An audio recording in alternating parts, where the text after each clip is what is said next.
Please rise for the processional.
Good evening. Would everybody please remain standing while Mrs. Marcia Patton sings the national anthem, and she will be accompanied by Dr. Pat Patton on the piano.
Thank you for that beautiful version of the national anthem. Welcome and good evening. University of Wyoming Casper class of 2015. Family members, loved ones, colleagues, esteemed faculty, esteemed guests, who I'll be introducing shortly. I'm Susan Fry, Dean of the Outreach School, which is honored to include the University of Wyoming at Casper. Before we have our moment of silence, I'd like to suggest that we each just take a couple of deep breaths as a way of centering ourselves in this particular time and place. Yes, I'm talking about the kind that goes down to the bottom of your lungs. You're going to want to remember this. So let's each hit the pause button for just a moment. Think about what this graduation means to each of us, the hardships you overcame, the help you received, the anxiety and doubtless the gratitude you're experiencing as you step through the door provided by your education and which you can now open. And so let's just take a moment to think about where we are at this moment.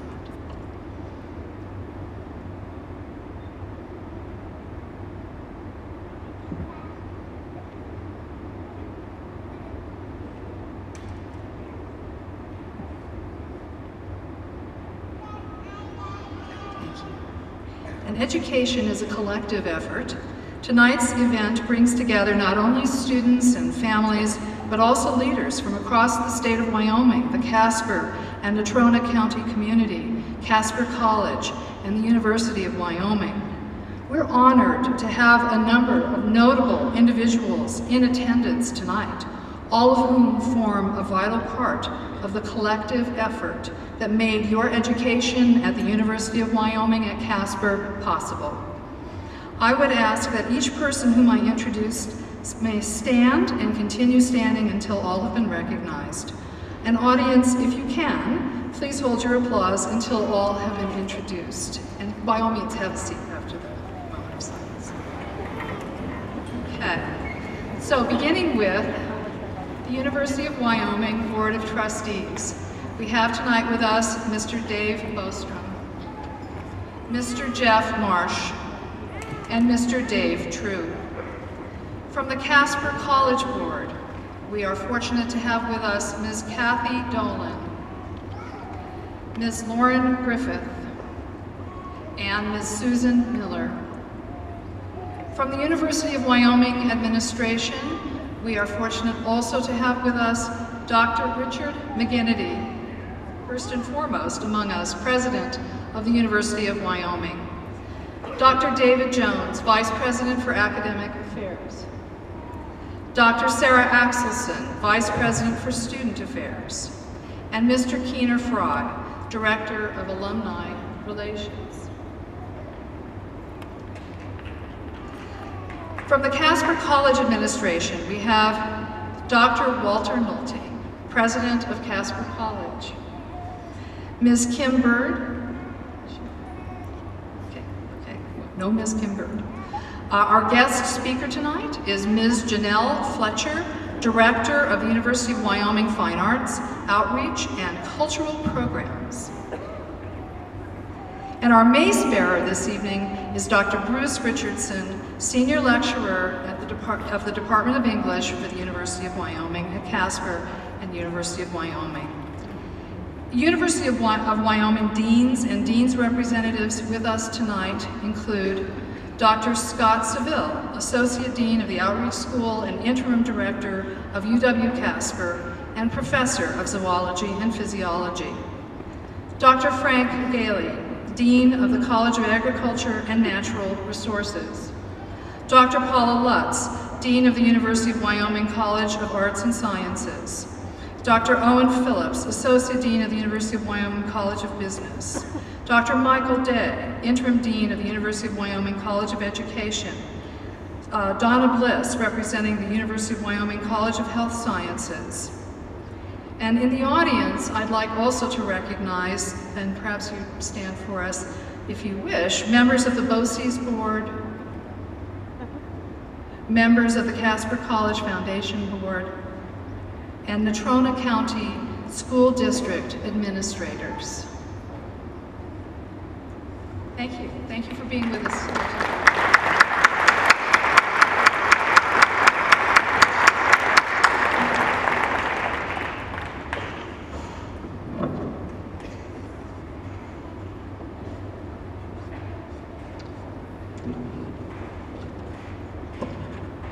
Good evening. As the Associate Dean and Interim Director of the University of Wyoming at Casper, it is my pleasure to welcome you to our commencement ceremony this evening. The University of Wyoming at Casper has been in existence for 39 years, and more than 3,500 UW students have graduated through the university's Soul Branch campus. We are proud of our graduates and their accomplishments, including those seated before us now. Our graduates have achieved so much, but they did not do this alone. Along the way, they had the support and encouragement of a talented and award-winning group of faculty. Our faculty not only teach our students, they too contribute to our community through volunteer work and civic engagement. Will the UW at Casper faculty please rise?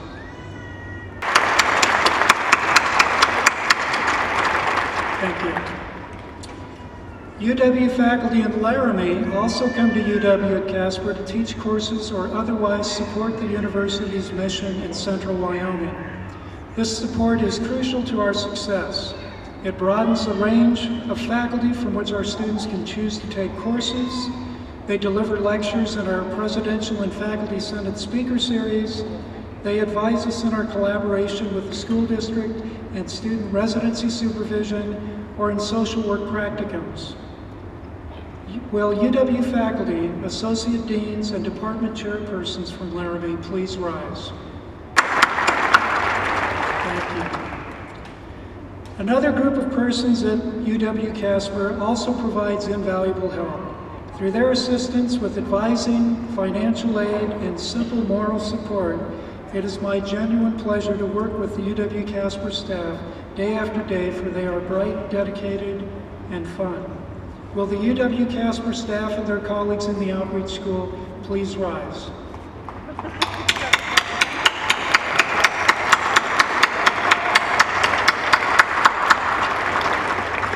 Thank you. I also want to make a special thanks to Lana Parati and Renee Woodward for their extraordinary work in orchestrating this event. Would you two please rise? Now, I also would be remiss to not mention that Renee Woodward, UW at Casper office manager and the brains behind the operation, plans to retire at the start of the next year. Renee has served UW for over 40 years, and as many of you know, Renee was here when the doors of UW at Casper College Center opened about 40 years ago. Renee's retirement is not only a loss for UW at Casper, but also for the entire institution, as her knowledge of procedures, processes, personnel, and the stories she has to share from her tenure are unsurpassed. UW and the university will not be the same without her. Renee?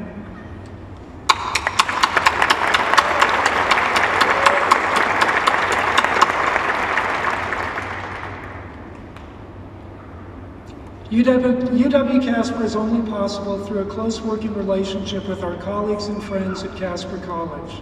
The university and an exceptional community college work together to provide university degrees off the main university campus, and the partnership that the University of Wyoming and Casper embodies is valuable and surprisingly rare in higher education. We at the university recognize and thank Casper College for this partnership. Will Casper College faculty, administrators, and staff please rise?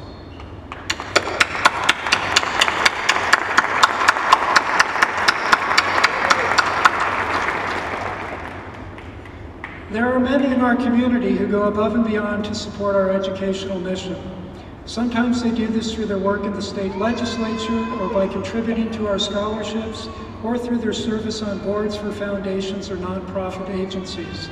I want to thank all of those who have contributed to the university's work in central Wyoming, including those UW-Casper students who have volunteered to serve as ushers this evening.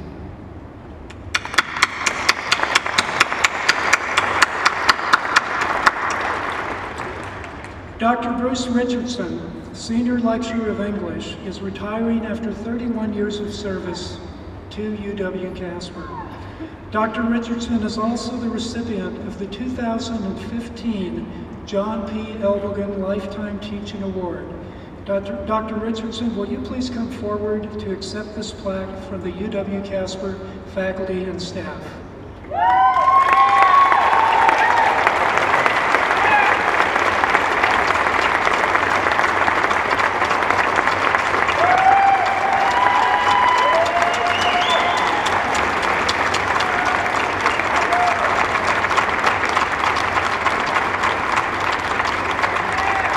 We also have for Bruce a CD, a video shot at his retirement reception a couple of weeks ago. So, Bruce, enjoy. Thank you.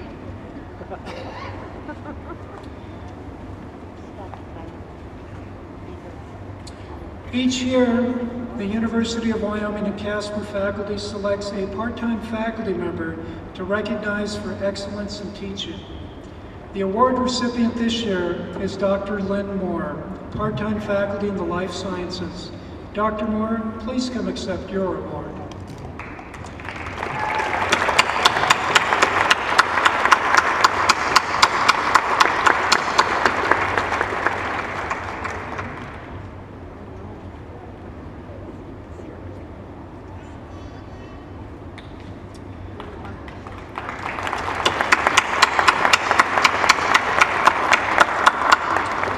Along with this recognition comes a $500 stipend for Dr. Moore that she can use for professional development or to purchase classroom supplies or equipment. I would also like to recognize Mr. Clark Jones, the recipient of the University of Wyoming's Unsung Hero Award for 2015. This award recognizes a benefited staff member who communicates effectively, listens well, goes above and beyond the call of duty, and provides quality customer service. Clark?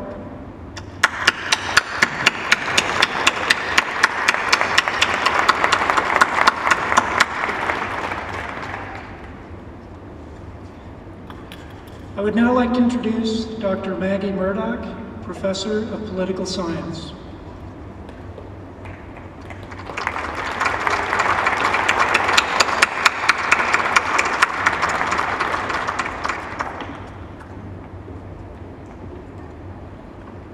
Thank you. I would like to invite up to the podium here Mr. Andy Kulikowski, please.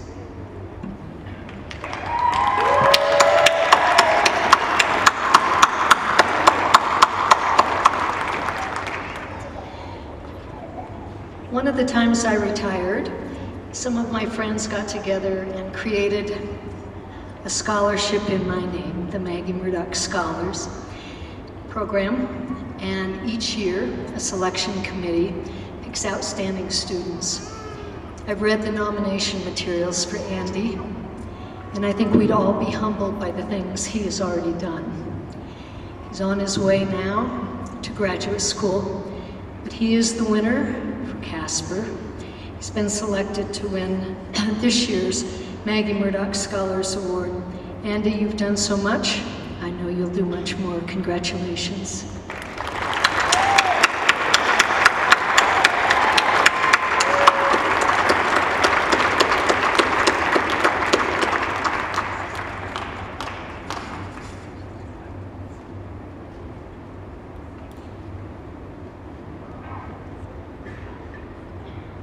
I am now pleased to introduce Dr. Bruce Richardson, Senior Lecturer in English, assigned to the University of Wyoming at Casper. Dr. Richardson will offer reflections on behalf of the UW-Casper faculty. Ladies and gentlemen, Dr. Richardson.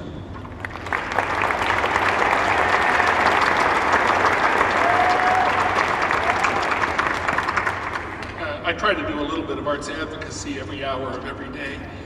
So if you're not going to the Casper College graduation tomorrow night or the UW graduation in Laramie on Saturday, go out to stage 3 and see Bill Downs' fantastic play, Hawkeye. On behalf of the faculty, I want to speak to the graduates. Bravo! You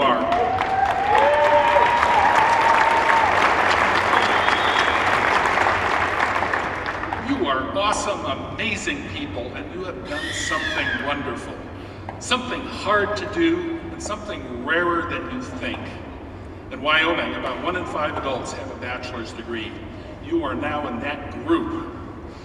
What this means will become clear over time, and right now it means that you are really good, exceptional, disciplined people with a creative streak, a yen to serve, and work with others, and the ability to understand and go at big tasks, trying to figure things out. Big things, difficult things, important things, the patterns of forests, the motives of people, the meanings of art, perhaps the meaning of life, and how to file consortium agreements. No matter where you go, these are valuable abilities, including handling complex regulations, something you will need every day. And I think you've stumbled into a special and very interesting place, this University of Wyoming at Casper. We have good teaching, faculty with wide-ranging knowledge and curiosities, fantastic students, vigorous engagement in the state and community, a multi-talented staff, a run of great leaders, and this amazing and perhaps unprecedented partnership with a fantastic community college. But I see and feel something else, something harder to name, a bit mysterious. There are shadows and sparkles here, something deeply interfused, a spirit that disturbs and gives joy at surprising moments. There are those bursts of insight and energy in classes, or just a feeling that you have come into the woods and found your own voice and heard a larger voice that says you are part of something significant. One of my former students, now a professor, wrote that at UW-Casper, she found her mind's home. I have too. In one of Shakespeare's last plays, English teacher always quotes Shakespeare, The Tempest, Caliban, a rough and ragged islander, part fish, part human, calms his companions, nervous about this peculiar place. The island, he says, is full of sounds and sweet airs that give delight and hurt not. Sometimes 1,000 twangling instruments will hum about my ears. I came to Casper from Los Angeles 31 years ago with a plan to move on after a few years. But the 1,000 twangling instruments played, and I have stayed, no matter how many made blizzards. I am full of gratitude for my time here, and of course for the L. Bogan Lifetime Teaching Award. I want to share this with my students. We do the study together. We make the meanings together. We find the patterns in art together. We are all musicians in Caliban's orchestra. Thank you so much to all of you.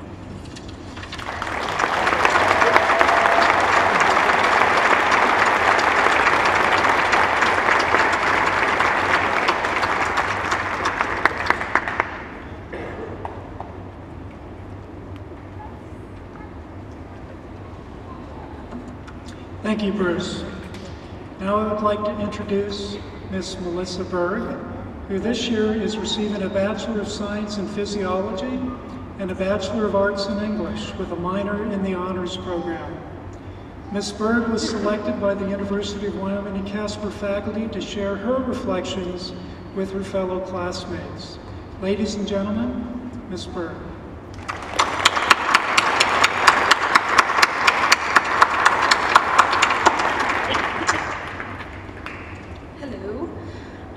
Firstly, I'd like to congratulate my fellow graduates on this tremendous achievement. A college degree is something that takes perseverance, tenacity, and determination, things every graduate here has demonstrated time and time again to finally get to this point. So once more, my sincere congratulations, graduates of 2015. Next, I would like to...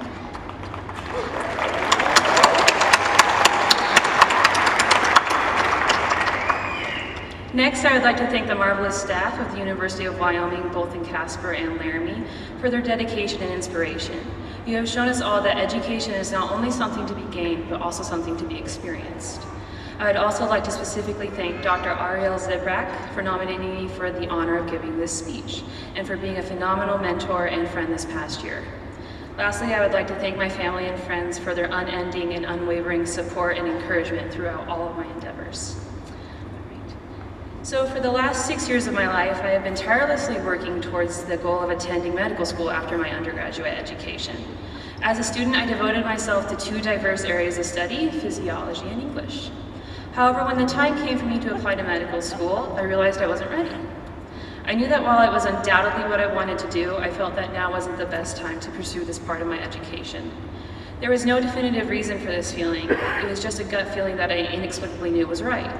So instead of medical school, I did something completely different, something I had always wanted to do, but I always had told myself I would do later. I applied to a Master's of Arts program to pursue further studies in English. Once I came to this decision to go in a completely different route, many people didn't understand how I had made such an important decision, especially in a split second. I was frequently asked, and still am, if I still want to attend medical school, and if so, why do a Master's in English? Many are shocked that this was a decision made for no other reason than I wanted to pursue a Master's of Arts right now. So often in our lives, people deem such quickly made decisions as rash or ill-planned, though from my experience, the best made decisions are the ones that are made instinctively, a decision based on a gut feeling. It's often these decisions, ones made in the blink of an eye, that are the best representation of what we truly want. This was how my decision to pursue a master's degree came about. While those closest to me didn't fully understand the purpose of my decision, I knew that it was exactly what I wanted to do, not from incessantly thinking about it, but from how I felt when I made the snap decision to apply. It doesn't matter if a decision makes sense to others. It may not even make sense to yourself. But what is important is that you feel the rightness of the decision, not in your mind, but in your spirit, in your very core. Our journey doesn't always need to be rationalized or succumb to logic. They are meant to be lived and felt and experienced. This is your journey, so I'm here to tell you today, don't wait. Ultimately, I learned the importance of not waiting from a profoundly influential experience beginning in the summer after my freshman year of high school. That summer, while playing soccer at the Far West Regionals in Idaho, I became ill. It was shortly after that, in the middle of July 2006, that I was diagnosed with a liver disease, autoimmune hepatitis. And in the end of July, I was life-flighted to Denver Children's Hospital, and I wouldn't return home for 6 months. During my half year at the Children's Hospital, I had 2 liver transplants, one in September and the other in early December. I was in ICU for a month with a collapsed right lung, a fungal infection, and end-stage kidney and liver failure prior to my first transplant, and spent the few months between transplants in and out of the hospital with complications and illnesses. During those months, I lived in the Ronald McDonald house with my mother, while my father and younger sister, and essentially all of my friends, were in Casper. I was unable to eat anything without throwing up for 20 minutes afterwards. I was fed through a tube in my chest. I couldn't be active for more than maybe a few hours at a time, and I was in perpetual pain. Though this time in my life may seem like a nightmare of sorts, it was a time when I learned lessons that can only be learned through adversity and the acceptance of it. I learned that in times of sorrow there can also be joy, that in moments of pain there can also be clarity, and that it isn't in times of comfort that we are challenged to be the truest forms of ourselves, but rather in times of strife. But maybe the most important lesson I learned was the one I just discussed with all of you, and that is don't wait. After I returned home from my time in the hospital, I quickly learned that my illness was one that would affect me every second of every day of the rest of my life. I was in and out of the hospital the rest of my high school career, and the things I once used to take joy in were now marred by pain. The goals and dreams I'd had before my illness were quite literally now impossible. Before my transplants, my goal was to play soccer at a Division I school and to eventually go on to law school. While I was still very much able to become a lawyer, due to the physical complications resulting in severe arthritis in both of my knees, I most definitely could not play soccer at any form of competitive level. As I graduated high school and went on to college, I initially declared my major as International Studies at Casper College with the intent of going to law school after my undergraduate education. However, the day came when I went to my advisor to sort out my courses for my first semester of college, and I suddenly realized that this wasn't right for me. And in the middle of my appointment, I changed my major to pre-medicine. This is arguably one of the most important decisions I've ever made in my life yet, and it was made in a second on a gut impulse, and I've never doubted it. As I continued on in my undergraduate education, I made more seemingly impulsive decisions.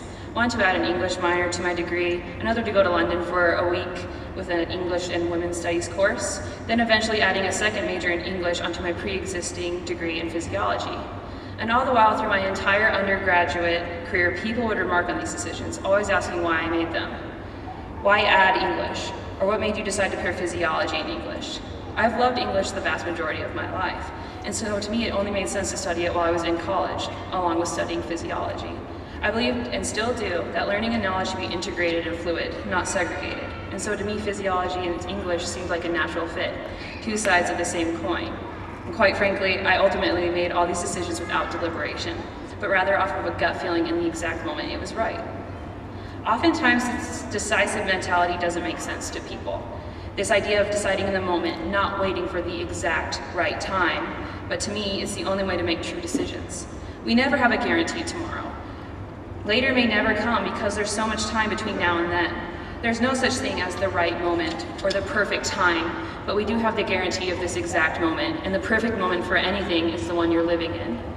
Right now is the best time to do all those things that seem nonsensical or that don't make sense to anyone else but you. Right now is the best time to go after something different, something that scares you, but also excites you with its possibilities at the same time, because right now is all you have. So don't wait. Do that thing you know is important to you, that feels right in the pit of your stomach. Ultimately, this is your journey, and no one else can tell you what road to take, so don't wait.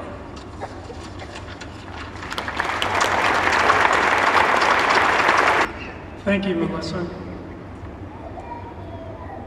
Next, I would like to introduce Mr. Keener Fry, Executive Director of Alumni Relations. Thank you, Melissa, for sharing that, and that's inspiring, and you've overcome a lot, and we know you'll accomplish a lot living in the moment and choosing those kinds of, making those kinds of decisions that are important to you. So thank you for sharing that tonight. On behalf of the University of Wyoming Alumni Association, I want to congratulate you on your graduation from the University of Wyoming. We have partnered with the University of Wyoming at Casper, the UW Division of Student Affairs, and the UW Foundation to welcome you as alumni. Thank you, Dr. Seville, and Renee, I think she's behind the podium over there down on the floor. I'll be with her in a few minutes, for allowing us to be part of your ceremony tonight. In my 4 years with the UW Alumni Association, it has been a privilege to meet several graduates who have earned their UW degrees through the outreach school programs. I've been fortunate to meet them from Jackson to Laramie to Rock Springs, Riverton, Gillette, Sheridan, anywhere there is an outreach opportunity. The drive, desire, and the perseverance each of you possess becomes clear as I've learned of the challenges in balancing multiple priorities, including work and family, that many of you have overcome to complete your degree in excellent fashion. You are to be commended for your accomplishment we recognize tonight. One of the most special things that has happened in the Alumni Association is this year we celebrated 120 years of service to our alumni, students, and the University of Wyoming. And one of the more amazing components of our history is that only 4 years after our first graduating class in 1895, 8 of the 14 total graduates in that 4 years recognized the importance of alumni to UW and the necessity of establishing an organization to nurture relationships among a growing alumni base to help them stay connected to UW. Thanks to the initiative and foresight of these few alums, 120 years ago, the UWAA was launched, and our mission remains the same as it has been for 120 years, to promote the university's interest and affiliation of its graduates. Tonight, in just a few minutes when you're receiving your degree, I'll be over there and presenting you with your 2015-2016 annual membership in the Alumni Association in the traditional gold steamboat bucking horse and rider lapel pin as a symbol of your transition to alumni status. Congratulations as you join over 119,000 UW alumni whose passion for this university is unmatched. It is that passion that has lifted the university to levels of excellence that we have achieved so far, and it is that passion that will move the university forward to even greater heights in the future. As you leave the university, the Alumni Association is all about being here to help you maintain a meaningful, memorable, and lasting bond with the University of Wyoming, its faculty, and your classmates. Please know that if the Alumni Association can ever be of service to you, feel free to contact us.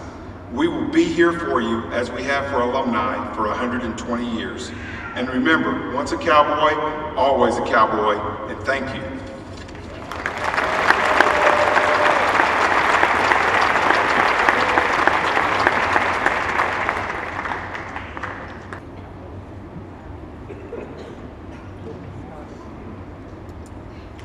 Good evening. I'm Richard McGinnity, President of the University of Wyoming, and greatly honored to be standing here before you.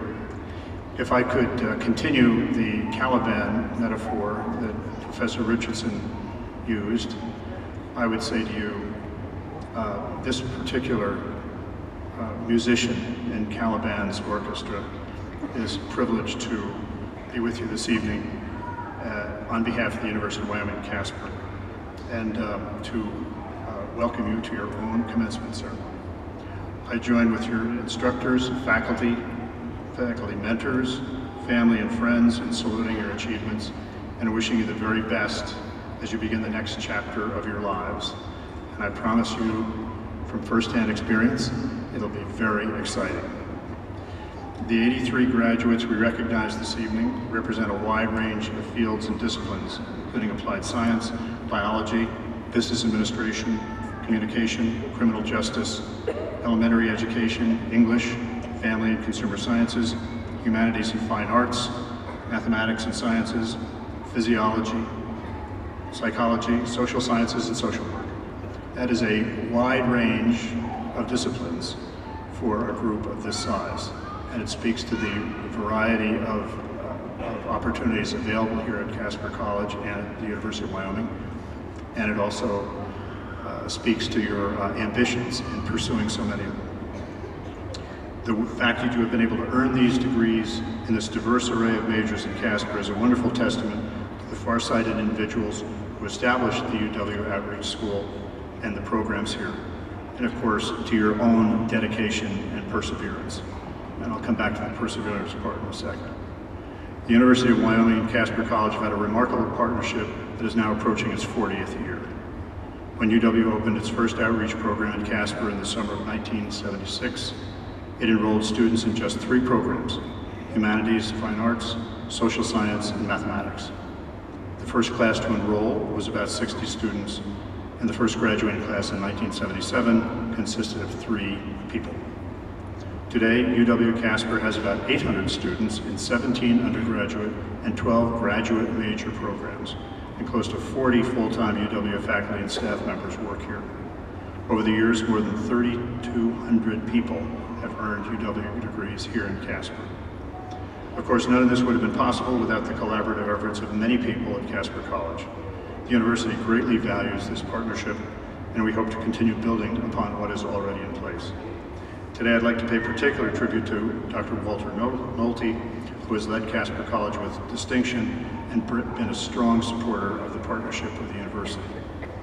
I wish him the very best in his retirement, and I will personally miss his very candid observations and guidance that he felt very free to offer. I will miss it, but he has my number and I have his. If I could offer a little bit of grandfatherly advice, I'm particularly struck by Melissa Berg's comments about don't wait, and I would underline them just this way. You are now educated people. Don't wait. Pursue your dreams. Persistence and determination of the kind that you have shown here will make them real. That's my advice. Persistence and determination are crucial. They will carry you places you cannot imagine today. So once again, congratulations to you graduates of the University of Wyoming at Casper. We hope you will always remember with fondness your time as students here, as your faculty will remember you, and that you will continue to support the university and its outreach programs throughout your lives. I want to really compliment you, and let's hear it.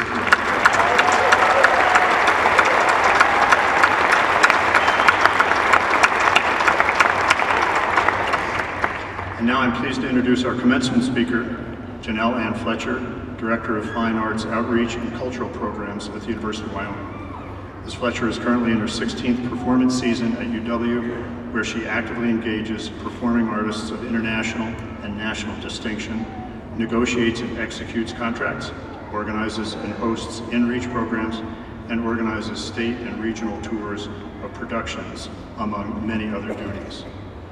Ms. Fletcher holds a bachelor's degree in Humanities and Fine Arts from the University of Wyoming, as well as a Master of Public Administration degree, also from UW. She is a third-term board member of the Wyoming Arts Council and currently serves as Wyoming Arts Council Board Chair. Ladies and gentlemen, Ms. Janelle Fletcher.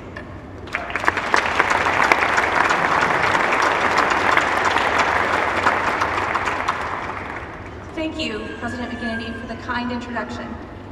Good evening, class of 2015, family and friends, UW trustees, Casper College board members, Dr. Seville and Dr. Nolte, faculty and staff, and all other dignitaries and guests. Congratulations, graduates, on this accomplishment we're celebrating this evening, on your years of hard work, studying, and sacrifice, and also on the unknown, exciting journey that lies before you.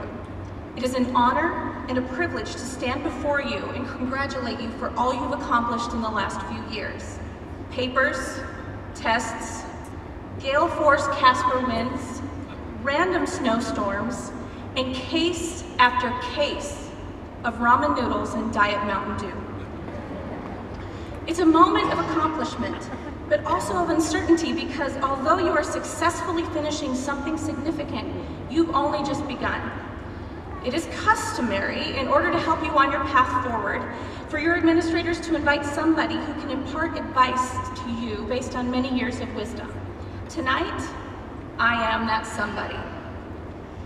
In looking at me and examining my youthful exuberance, you probably have noted that I'm not likely harboring 20 years of wisdom.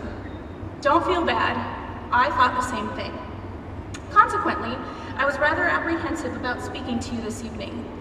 So I did what any of us would do and turned to Facebook, allowing my extraordinarily connected world of friends to help.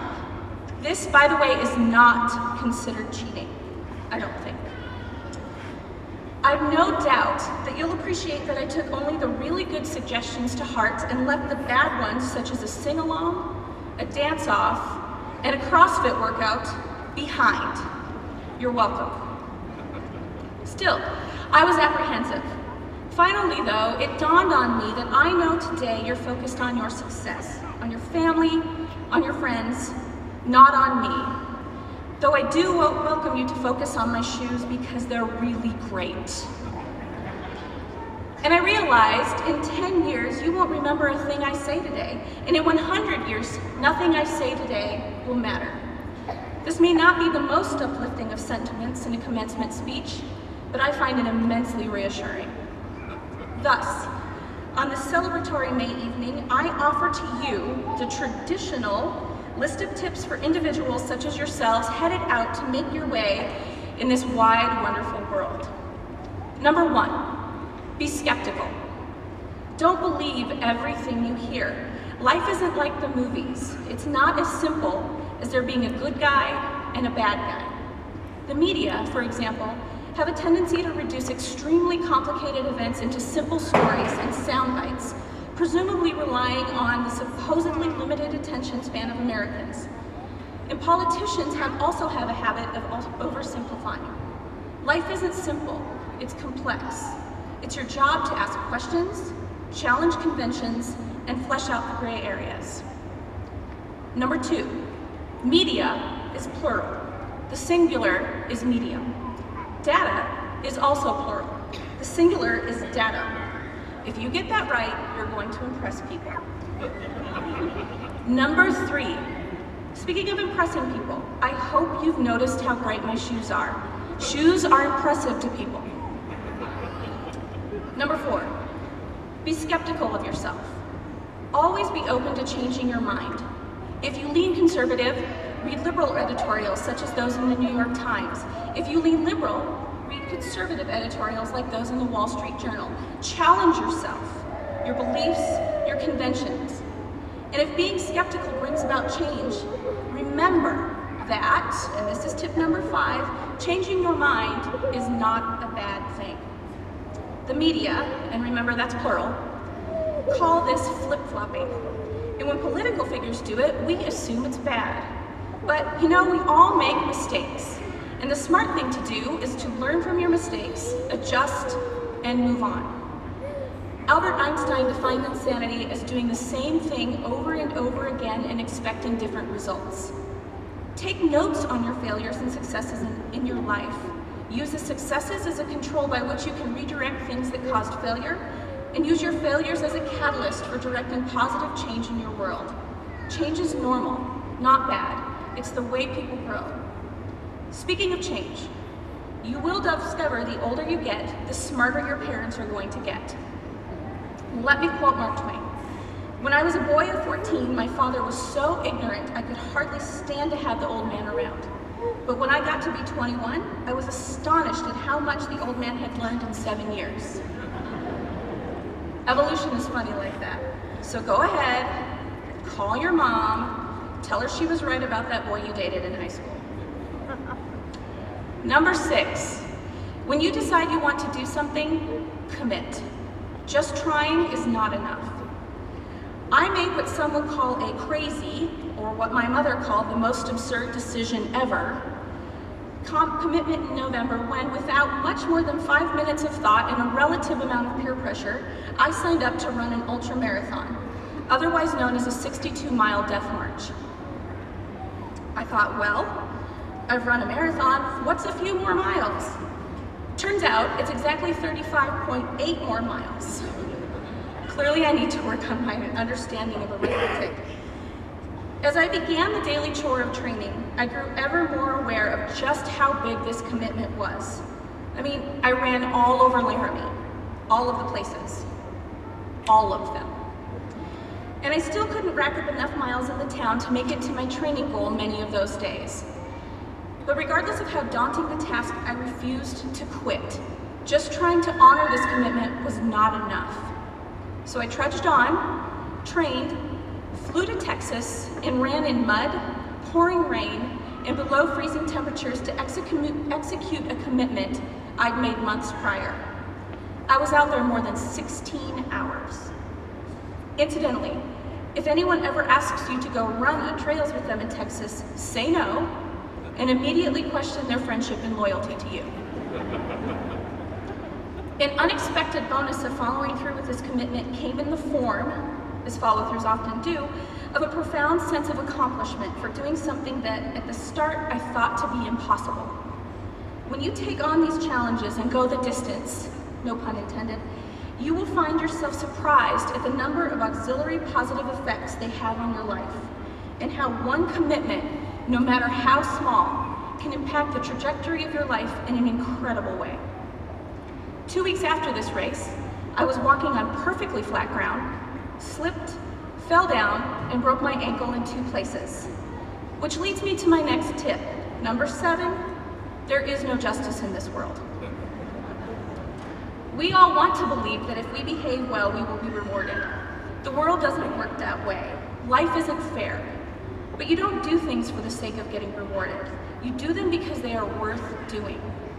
Make a commitment, act with integrity and kindness, not because you will be rewarded, but because it's the right thing to do. And remember, no job, project, or employer is worth compromising your integrity. Number 8, don't pursue a career with the goal of making money. Whatever you choose to do for a living, make sure it's something you love doing, because then it's not really work, it's fun. And if you don't thoroughly enjoy what you're doing, you'll find yourself competing with people who do enjoy their jobs, and they'll take you to lunch. And I mean that figuratively, not literally. They're not going to invite you to Applebee's for lunch. I knew when I decided to pursue a career in the arts as opposed to other options that would have afforded me, say, a yearly trip to Europe, that I was making the choice to live my life immersed in my lifelong passion, not a career that would make me rich. Doing that has paid me in other ways, though. I have the good fortune of spending each and every day surrounded by creativity and creative thinkers, in the presence of some of the greatest artists and talent in the world, and helping students realize their dreams of becoming musicians and arts leaders. As director of UW Fine Arts Outreach Program, I'm able to offer Wyoming communities access to major artists and student productions that are seldom found in rural communities. This work, my friends, is not work. It is passion. It is beauty. It is art. It is my vocation. But, Dean Lutz, while I have you here, please consider this my formal request for a raise so I can take annual trips to Europe. Number 9, when you find that something that you decide is your thing, make sure it's a job that helps other people. It's not true that he who dies with the most toys wins. You will be more fulfilled in life if you live in love and service to others and to your community. Arthur C. Brooks of the New York Times, in talking about how to prepare a commencement speech, brought to mind Johann Sebastian Bach, arguably the greatest composer in musical history. I quote Brooks, "When asked his approach to writing music, Bach said, 'Music's only purpose should be the glory of God and the recreation of the human spirit.'" Bach was a true man on a mission, and the 2 ingredients of his mission were sanctification and service. It is hard to find a better life purpose than the pursuit of higher consciousness and benevolence to others. Finally, number 10, which is really just a smorgasbord of generally good bits of advice for your life. Take care of your teeth. Make your bed. Call your parents often. Laugh every day. Do something outside your comfort zone now and again. Remember that comparison is the thief of joy. Get out of your own way, never grow up, and always, always wear great shoes. Thank you.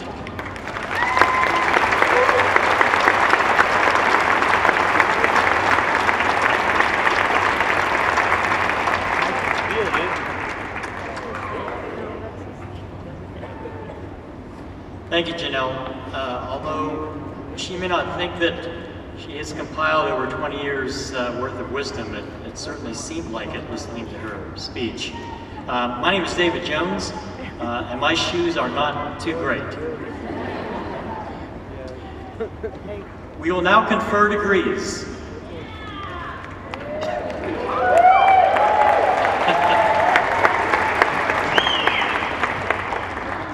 Apparently I'm the one you've been waiting for. All right. Will all candidates for the bachelor's degree please rise?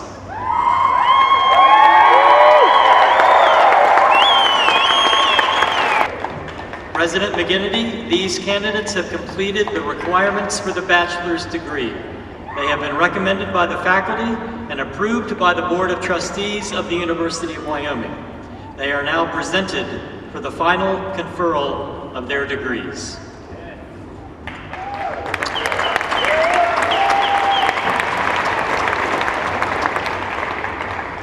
Thank you, Dr. Jones. Dr. Jones is indeed the person you were wanting, and you have heard of it. Upon recommendation of the faculty and by virtue of the authority vested in me by the Board of Trustees of the University of Wyoming, I confer upon you the bachelor's degree in course. Congratulations. Let's hear it for the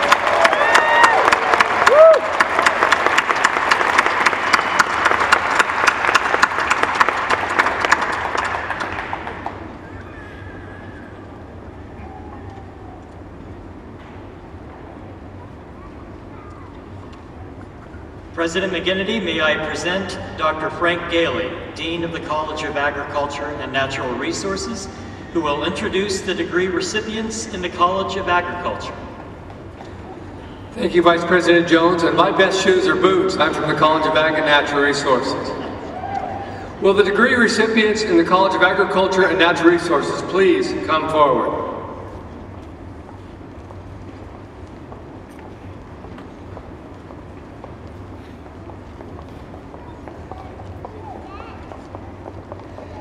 Tegan M. Alberdane, Bachelor of Science, Family and Consumer Sciences.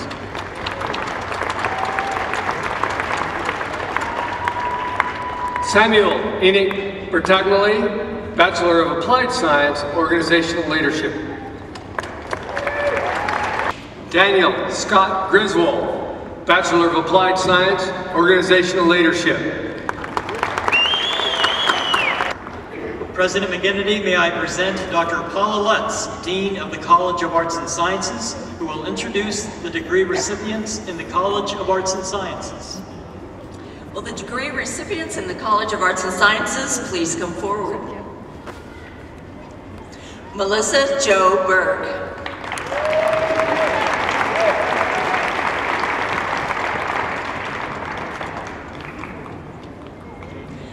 Nicole Ray Carlson. Marcy Lynn Carter. Sarah Bethany Goff.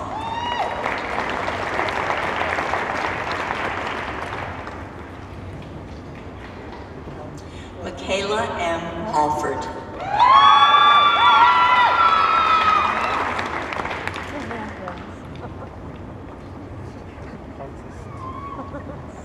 Kimberly M. Holloway.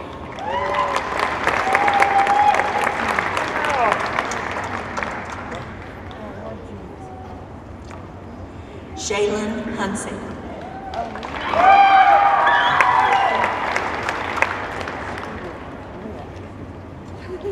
Audrey Ann Kinnian.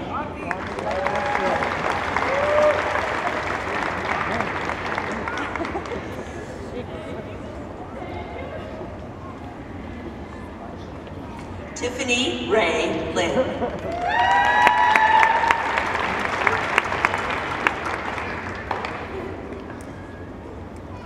Stephanie Lee Lyman.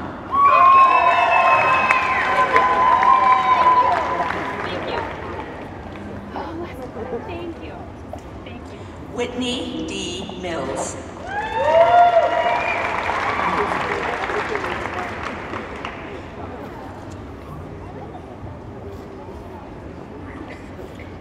Lacey Danielle Holy.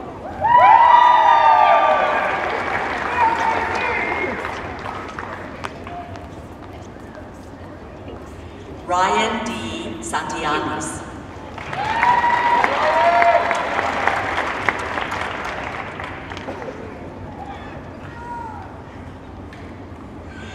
Lindsay Gail Chabot.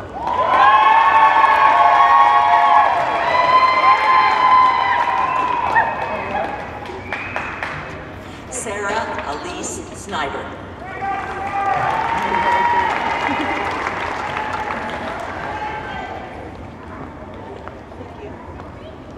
Nathan Aaron Stack.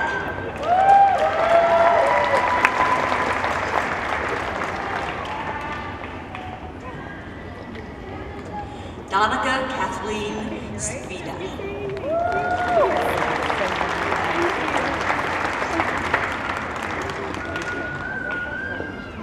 Fantasia Marie Weber.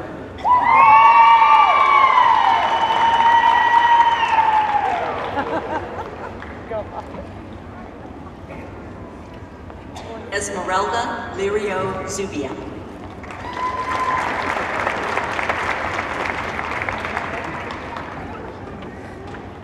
Samuel Aaron Blakesley.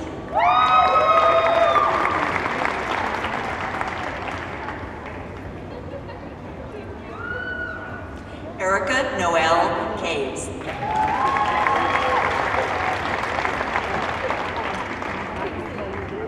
Oh, thank you. Thank you.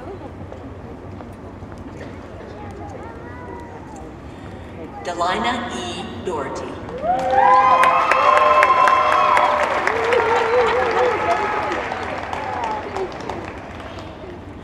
Andy J. Kulikowski.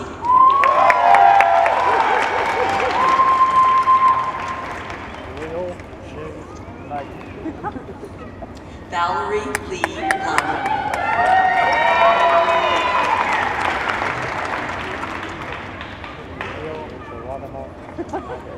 Chase Martin.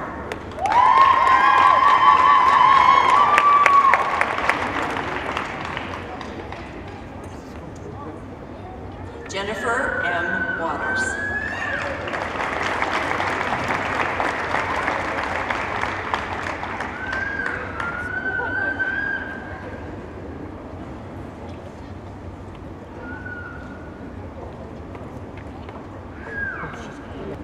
President McGinnity, may I present Dr. Owen Phillips, Associate Dean of the College of Business, who will introduce the degree recipients in the College of Business.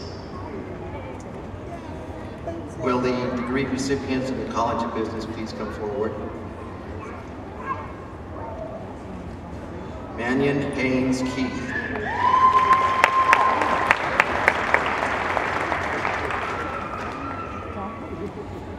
Kaylin Reve Potter.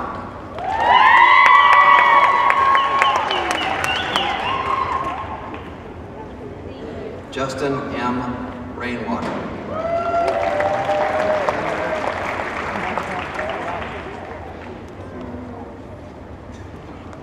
President McGinnity, may I present Dr. Michael Day, Interim Dean of the College of Education, who will introduce the degree recipients in the College of Education.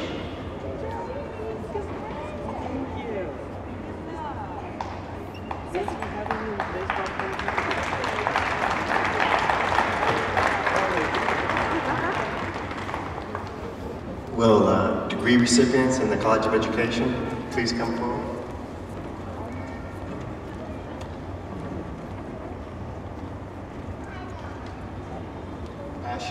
Ashley K. Allred.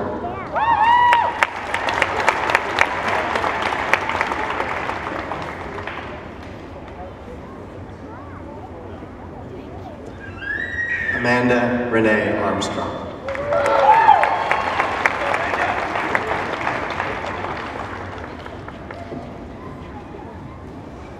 Brittany Beth Bramer.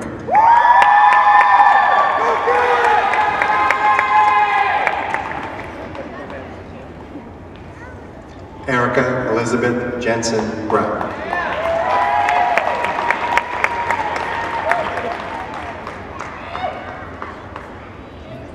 Urindira Garcia.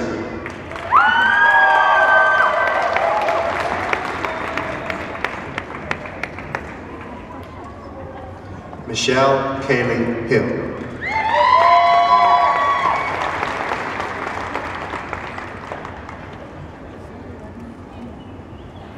Cassandra Lee Young.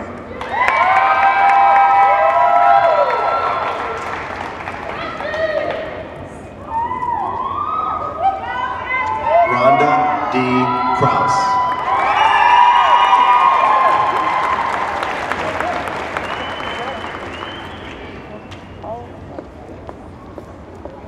Zachary E. Lay.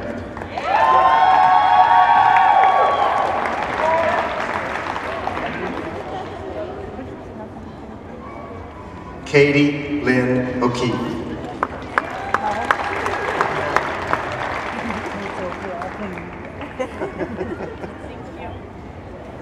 Heather Brianna Olson.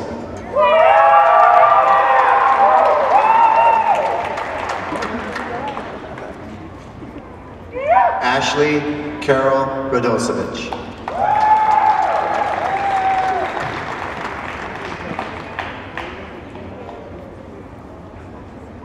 Sierra Sivertson.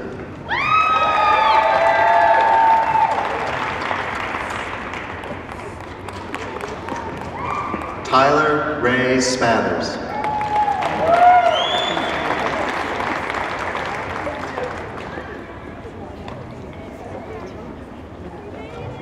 Destiny D. Vaughn.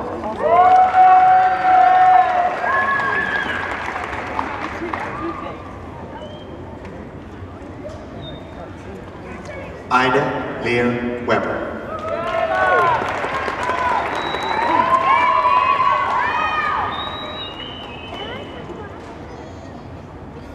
Lisa Marie Whitaker.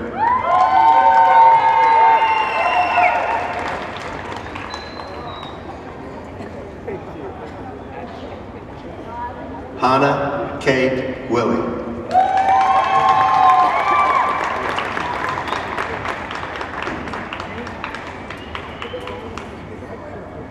Stephanie Ann Wood.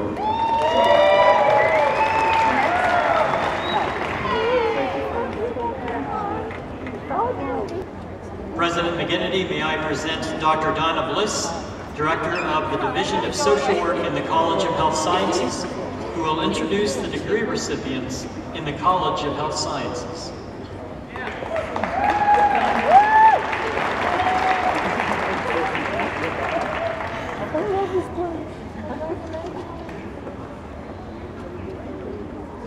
Will the degree recipients in the College of Health Sciences please come forward?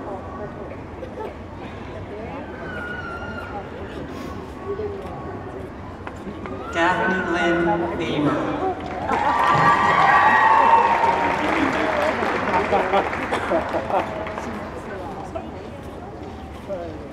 Crystal J. Chavez.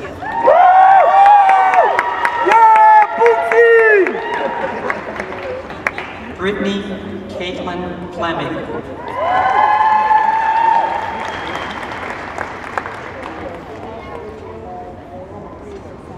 Stephanie Ann German.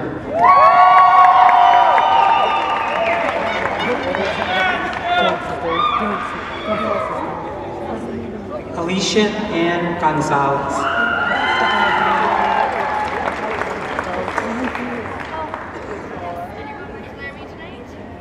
Chelsea Charlene Mayo.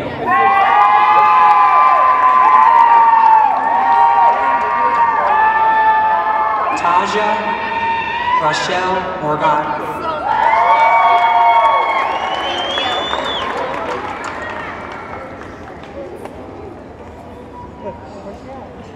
Kirsten Elaine Roberts.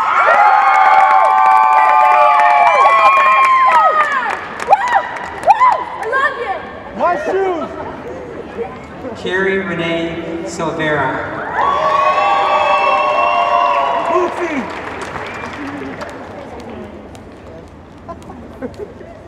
Larissa Roca de Jesus Skinner.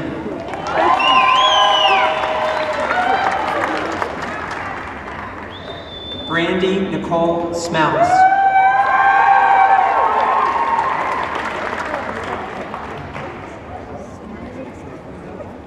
Carrie Lynn Sturgeon.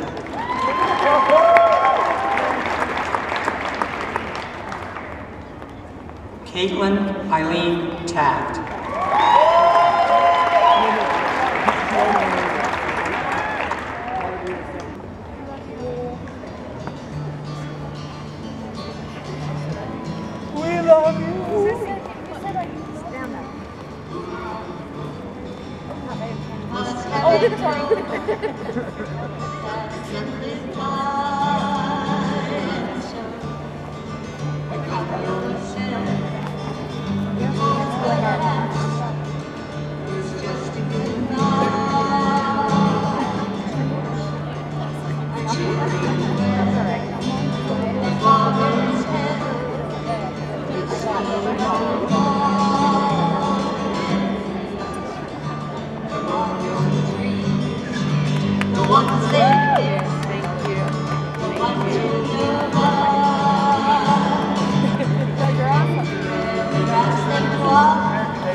Your parents well, the children tell, it's only going on. The one the ones they miss, the one you'll go on. Don't you know that I said that? If it's only you, so this is a good marriage song.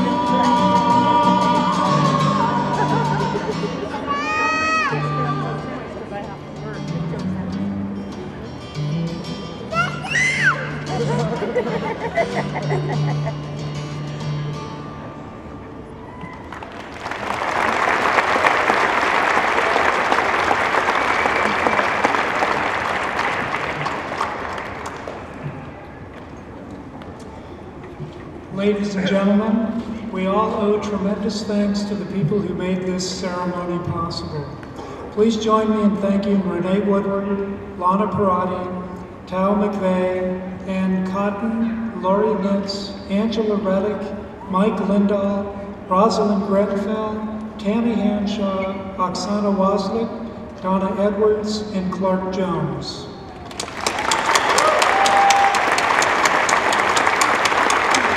A reception honoring graduates, their families, and guests will convene behind the stage immediately after the ceremony. We ask that you please come down the stairs to the reception area after the recessional. Now, we ask the graduates and the stage party to stand for the recessional and the audience to remain seated. Thank you.